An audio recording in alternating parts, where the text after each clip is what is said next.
Γεια σας και καλώς ήρθατε στο κανάλι μου. Τι θα λέγατε σήμερα να φτιάξουμε λουκουμαδάκια παραλίας χωρίς μαγιά και χωρίς αναμονές? Πάμε να σας δείξω πώς θα το φτιάξετε.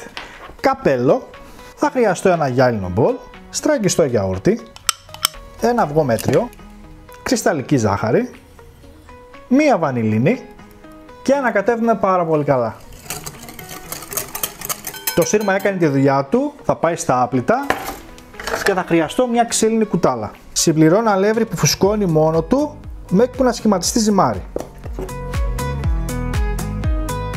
Αν δεν έχετε αλεύρι που φουσκώνει μόνο του, μπορείτε να βάλετε 2 κουταλάκια του γλυκού baking powder.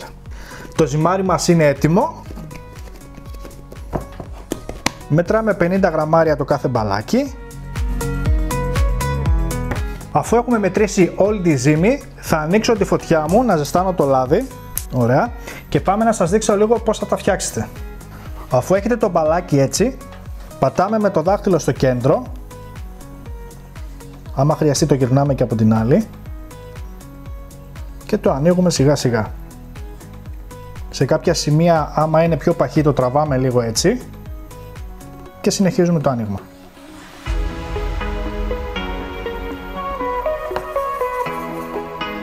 Δοκιμάζουμε μια δοντογλυφίδα να δούμε άμα κάνει μπουρμπουλήθρες στο λάδι. Και αφού κάνει μπουρμπουλήθρες, τι κάνω? Χαμηλώνω τη θερμοκρασία μου. Με το που τα ρίξουμε τα γυρνάμε αμέσως.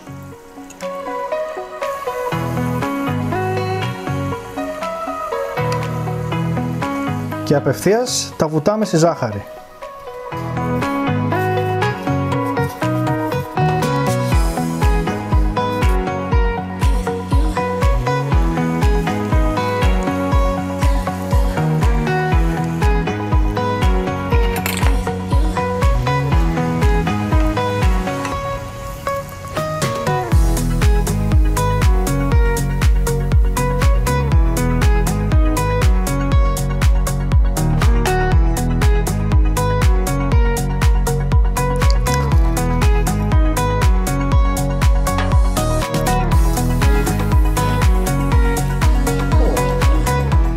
Λουκουμάδες εύκολοι και πεντανόστιμοι. Να τους φτιάξετε και να μου πείτε εντυπώσεις. Κάντε ένα like και μια κοινοποίηση γιατί έτσι μας βοηθάτε να συνεχίσουμε.